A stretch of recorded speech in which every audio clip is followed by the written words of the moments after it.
김밥을 만들려고 하는 목적은 김밥의 재료에서부터 출발해야 되는 것처럼 내가 문장을 만들려고 한다면 문장의 재료로 넘어가야 됩니다. 이건 뭐냐면 영어를 문법적으로 바라볼 때 가장 먼저 해야 되는 지점의 시작점이거든요. 여기서부터 시작을 하는데 우리가 영어와 관련해서 문장이 만들어지는, 즉 영어 문장이지, 영어 문장이 만들어지는 것과 여기에 김밥이 만들어지는 과정이 완벽히 똑같습니다.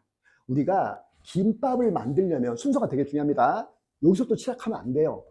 이 이야기의 시작은 어디로 넘어가야 되냐면 김밥의 재료부터 시작을 해야 됩니다. 자, 볼게요. 우리가 김밥을 만든다라고 하는 건 결국 김밥의 재료에서부터 출발합니다. 이건 당연한 거지. 자, 여기서 김밥, 오이, 당근, 햄, 베이컨, 단무지, 탄수화물, 지방, 단백질, 시금치, 우엉 이렇게 말을 할 때 요 노란색으로 되어 있는 애들 봐봐. 탄수화물, 지방, 단백질은 김밥의 재료에 포함되지 않는다라는 걸 여러분 충분히 찾아냅니다. 그러면 이게 무엇인가 한번 따져봐야 됩니다. 그게 바로 흔히 영양소라는 요 범주 안에 있는 애들이었거든. 그런데 여기서 이제 중요합니다. 여기서부터가 이제 중요한데 탄수화물, 지방, 단백질이 김밥의 재료는 될 수 없으나 얘네들이 실제로 김밥 재료 안에 들어가고 있잖아. 여기서 분리가 돼야 됩니다. 김밥의 재료와 영양소로의 완벽한 분리가 일어나고 있다는 거예요. 이건 쉽게 우리가 구별합니다. 이 상태에서 김밥도 요리잖아요. 그래서 재료가 만들어지면 이 재료들과 요리법이 결합이 되어서 궁극적으로 최종 목적지인 김밥이란 요리가 만들어집니다. 그럼 만들어지고 보니까 다양한 그 이름의 김밥들의 종류가 나오더라. 근데 그 종류들이라는 게 궁극적으로 자 1,000원짜리서부터 대략 5,000원짜리의 금액으로 판매가 되더라라는 거잖아요. 그런데 어떤 이름의 김밥이더라도 대부분 액수가 비슷하면 여기 들어가는 재료 역시 비슷하더라라는 거를 우리가 쉽게 이해할 겁니다. 이 과정과 실제로 문장이 일어나는 과정이 완벽히 똑같다라는 거야. 여기서 잘못된 오해가 출발하기 때문에 시작되었기 때문에 이것으로 반드시 교정을 하고 시작을 해야 되기 때문에 아까운 시간이지만 아깝지 않은 시간으로 바꿀 수 있는 게 바로 이 설명입니다. 다시 한번 해볼게요. 우리의 목적은 여기라고 했습니다. 왜? 문장은 내 생각을 전달할 수 있는 최선의 단위입니다. 예를 들어 볼게요. 하늘, 뜻이 있습니다만 아무리 내가 하늘을 1000번, 10,000번 내가 소리내어 말해준다 해도 내 생각 1도 전달 안 됩니다. 나 전달 안 돼요. 나라는 뜻이 아무리 있어도 전달 안 됩니다. 내 생각이 100분의 1000분의 1억분의 1도 전달이 안 됩니다. 왜 이럴까? 이건 문장의 모습이 아니었기 때문인 거야. 자, 그러면 우리의 목적지가 여기였는데 문장을 만들려고 하는 건 일로 넘어가는 게 아니죠.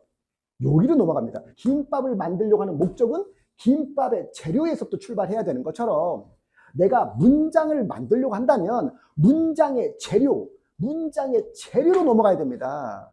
이때 문장의 재료, 즉 그걸 우리가 문장 성분이라고 이름을 불러준단 말이야. 여기까지 다 이해될 거란 말입니다. 그러면 문장 성분에 우리가 주어, 보어, 목적어라고 하고 여기서 동사라고 하는 순간 더 이상 문법은 이 단계를 넘어갈 수 없게 돼버립니다. 이유를 설명할게요. 우리가 사라고 할 때 이 품사가 바로 단어라는 개념이잖아요. 의미란 말이야. 그래서 명사, 대명사, 형용사, 동사 이렇게 우리가 흔히 주어 동사라고 하는 그 동사는 서로 다른 차원의 이야기였단 말이에요. 동사는 품사, 즉 단어의 개념으로서의 의미였다라는 거야. 즉 탄수화물, 지방, 단백질이 김밥의 재료가 아니듯 동사 역시 문장의 성분이 아니란 말이야. 그런데 우리는 항상 이렇게 배운단 말이야. 내가 안타까워하는 부분이 뭐냐면 주어 동사가 아무렇지 않다라고, 그리고 이 문장을 향해 가는 순간 넘어갈 수 없는 곳인데 마치 넘어가 있는, 여기서 해결이 된 것처럼 생각하는 학생이 다란 말이죠. 이거 끊어야 된다는 거지. 이거 끊지 않으면 끊임없이 옛날에 나와 같은 학생들이 계속 만들어진다. 자, 다시 가겠습니다. 따라서 우리가 문장 성분이라고 하면 이렇게 어의 개념의 모습이어야 된다. 자, 그러면 여기까지는 일단 왔습니다. 자, 그러면 이제 이 재료가 만들어졌으니 결국 김밥이란 재료와 요리법이 만나서 요리인 김밥이 만들어졌다면 문장의 재료와 문장을 만드는 법칙, 그래서 문법이잖아요. 이 문법이 같이 만나서 비로소 문장을 만드는 겁니다. 그럼 문장을 만들고 보니까 김밥과는 다르게 딱 4가지의 형태의 문장의 모습만 존재합니다. 첫 번째 평서문, 두 번째 의문문, 세 번째 감탄문, 마지막 명령문. 이 표시는 동사의 원형이라는 표시를 어쩔 수 없이 썼습니다. 자, 그러면 요 문장의 4가지 모습 속에서 여기서 우리가 발견한 부분이 하나가 있어야 됩니다. 세상의 모든 영어 선생님들, 주어 동사라고 설명하시는 영어 선생님들마저도 여기서 평서문과 의문문의 차이는 뭡니까? 또는 이것들의 차이는 뭡니까? 딱 하나로만 얘기합니다. 어순의 차이라고요. 여기서 이 어순이 뭐냐면 이 4가지 성분들 중에 특히 주어의 어와 서술어의 어, 이 2가지의 어순의 차이를 얘기하는 거거든. 이 이름 앞에 어순의 차이라고 분명히 나왔지 않습니까? 그 어순의 차이가 대비가 극명한 부분은 평서문과 의문문이었단 말이야. 이 2가지의 어순의 차이를 얘기하는 겁니다. 주어와 서술어와 서술어와 주어의 이 차이, 요 차이를 좀 더 디테일하게 들어가면 조동사가 먼저 나오고 뭐 이런 차이는 있지만 궁극적으로 어순은 대조적으로 이 차이를 의미한다라는 겁니다. 이걸 우리가 어순의 차이라고 말한단 말이죠. 여기서 이미 주어 동사라고 말하면 안 된다는 바로 이 부분이 명확하게 드러났지 않습니까? 그러면 우리가 문법을 가르칠 때 만약 이거를 주어와 동사로 움직였다면 애시당초 이 법칙은 존재할 수가 없는 거잖아. 법칙이란 우리가 문과의 분야이지요. 그럼에도 불구하고 법칙을 다룰 때만큼은 과학자의 입장처럼 움직여야 됩니다. 과학자처럼 생각하고 과학자처럼 말을 해야 된다, 이 말이에요. 따라서 법칙을 다룰 때만큼은 용어를 2개를 혼용해서는 안 됩니다. 반드시 구분해야 되죠. 설령 만약에 모호한 용어로 부르는 과정에 오해가 생겼다면 그 가르치는 사람은 반드시 그 오해를 완벽히 제거해 주는 건 당연한 의무인 겁니다. 그리고 그 오해의 가능성 소지 자체를 없애주는 건 가르치는 사람의 기본 덕목이어야 되고 의무입니다. 이거는 하고 말고의 문제가 아닌 거예요. 자기 혼자 어떻게 생각해도 문제가 되지 않습니다만 가르친다라고 하는 건 그렇게 코락코락한 과정이 아니지 않습니까? 그래서 누구에게라도 납득을 시킬 수 있는다면 상관없는데 만약 그걸 동사와 이 성분과를 혼용시키는 순간 탄수화물, 지방, 단백질이 김밥의 재료라고 말하는 것 같다는 말이에요. 여러분도 어디선가 이야기를 할 때는 반드시 이런 것들을 기본 베이스로 생각하고 말을 해야 됩니다. 다음. 자, 이제 여기까지는 왔다고 칩시다. 문장이 만들어지는 최종 결과물을 보니까 이렇게 4가지의 문장의 종류가 존재했는데, 자, 여기서 평서문, 의문문, 감탄문, 명령문의 형식이 전부 1부터 5형식으로 공통적으로 만들어지더라. 그 형식마다 1형식부터 5형식까지 어떻게 구별이 되느냐? 들어가는 재료입니다. 문장이 저 4개의 재료 중에 몇 개를 활용하여서 문장이 만들어지는가를 기준으로 재료만 같다면 형식이 어떤 문장의 종류이든 똑같이 1형식, 2형식, 3형식, 4형식, 5형식이라 말할 수 있게 된다는 거죠. 또한 각각의 재료는 성분이 같으므로 우리는 재료의 개수로 평서문과 의문문, 감탄문, 명령문을 말할 수 없고 오로지 어순을 통해서 자, 평서문이다, 의문문이다, 감탄문이다, 명령문이다 라고 말할 수 있는 거죠. 1형식이라고 했을 때 가장 짧은 형식이고 가장 적은 재료를 씁니다. 주어와 서술어. 따라서 문장이 만들어질 수 있는 최소한 조건은 바로 주어와 서술어라고 하는 이 성분 2개가 있을 때만 가능하다. 또 하나, 같은 성분이라도 같은 성분의 어를 갖고 있다 하더라도 가장 중요한 정보는 당연히 서술어에게서 나옵니다. 이유가 있어요. 하늘, 명사죠. 나 명사죠. 간다. 이 세 가지 뜻 중에 가장 완벽에 가까울 만큼 엄청난 정보는 간다에게 나옵니다. 동작이란 바로 그런 겁니다. 그 동사가 그 뜻을 갖고 있고 그 동사가 서술어 또는 수어 속에 들어간다는 얘기죠. 따라서 여기서 너희가 생각을 잘해야 됩니다.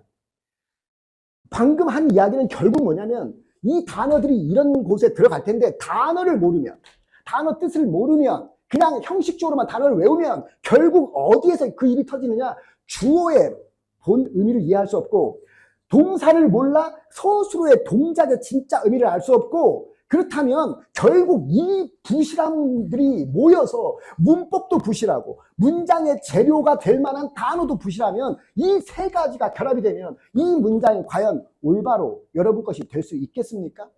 이런 재료, 이 문장의 종류가 형식만 같다면 모두 뭐하다? 같은 재료를 쓰고 있다. 따라서 이 그림은 주어와 서술어처럼 저런 성문의 순서가 만들어져 있지 않다는 거죠. 똑같은 성분의 개수를 어떻게 어순에 따라 써주느냐가 결국 평서문에서부터 명령문까지의 모습을 결정한다 라는 겁니다. 그러면 우리는 항상 가장 기본적인 형태의 주의를 기울여야 됩니다. 왜? 기본이 될 테니까. 하나, 둘, 셋, 네 개의 문장 형태 중에 가장 기본이 되는 건 누구라도 그냥 고민 없이 얘를 이야기하겠죠. 이 기준 안에서 움직이는 거니까 얘를 기준 잡아놓고 그 다음에 나머지의 차이들을 이해하면 됩니다. 자, 그래서 지금까지는 다시 우리가 처음 만난 날 그리고 두 번째 수업에 내가 이걸 가르친단 말이야. 그래서 이 순간부터 다시 돌아와라. 나중에 대학생이 돼서라도 영어 공부 안 하고 막 다른 거에 막 관심 가졌다가 갑자기 이제 무슨 영어 공부를 하기로 시작했어. 그러면 멀리서부터 왔다 갔다 하지 말고, 아, 여기서부터 요 두 개의 개념을 명확하게 다시 잡고, 그리고 문장의 재료를 이렇게 있었는데 얘가 이렇게 이런 과정을 거쳐서 이렇게 오더라. 자, 여기서 이제 마지막 단계가 오죠. 여러분들 지금 요 지점이잖아요. 이 지점에서 이 문법의 법칙이라는 부분을 자꾸 잊어버립니다. 잊어버리기 때문에 문장을 만들어 갈 때 이 법칙이 놓쳐져 있는 상태에서 뭔가 자꾸 문장을 보려고 하니까 얘가 이해가 안 될 수밖에 없단 말이에요. 멀리 찾지 말고 이 과정에서 여기까지가 이해가 충분히 됐다. 그러면 그 다음으로 할 일은 요 법칙. 수학으로 따지면, 아니 이제 산수로 따지면 덧셈, 뺄셈, 나눗셈, 곱셈, 등호. 몇 개야 이거 기호? 하나, 둘, 셋, 넷, 다섯. 요 5가지밖에 안 되는 수준의 가장 기본적인 원리 아닙니까? 이 법칙이란 말이 뭐야? 원리잖아요. 그 원리를 자꾸 잊어버리고 있다. 여러분이 만약에 대학생 돼서 뭔가 여기서 뭔가 어려워? 다시 돌아와. 요거야. 요거부터 다시 출발해. 알겠니? 자, 질문. 여기서 한번 처음 던지겠습니다. 오늘 처음으로 질문 던집니다. 문법의 법칙이 뭔지 자기가 말할 수 있다. 자기가 가장 가까운 친구, 동생들에게 야, 여기서 내가 알려줄게. 야, 문법의 법칙이 뭐야? 라고 말할 수 있다. 1번. 어떻게 설명을 해요? 2번. 자, 준비. 하나, 둘, 셋 들어볼까? 빨리 들어줘. 어정쩡한. 뭔데요? 자, 한번 해보자. 뭔데요? 맞아요. 저 얘기가 나와줘야 돼. 저 얘기가 반드시 나와야 된단 말입니다. 이게 뭐냐면 우리가 문법의 법칙이라는 것이 정말 무슨 어렵고 막 우리가 이해할 수 없는 그 고차원적인 막 그런 수준의 것이 아니란 말이에요. 지금 이 친구가 말할 때 명사 형태요. 이렇게 말하는 순간 네가 어떻게 말할지를 마음의 준비를 했구나 라고 나는 벌써 이해한단 말이야. 자, 그러면 여기서 이걸 지우고 요거를 질문 던졌더니 대부분 학생이 대답을 못했다는 얘기는 그냥 얘만 쳐다보려고 한단 말이죠. 다시 돌아와. 얘를 잡아야 선생님 이론도 의미가 있는 거야. 이걸 벌써 잊어버렸잖아요. 그 잊어버린 순간 내 이론을 아무리 외우고 공부한다고 해도 진짜 알맹이가 빠진단 말이야. 알겠니? 자, 그래서 지금 이거 한번 찍고 여기다가 너희 하나 써줬으면 좋겠어. 아까 뭐라고? 명사 형태. 그 명사 형태란 말을 반드시 형광펜으로 해놓고 표시까지 해줘. 그럼 내가 지금 이거 지우고 그 말을 다시 얘기할게. 알겠니?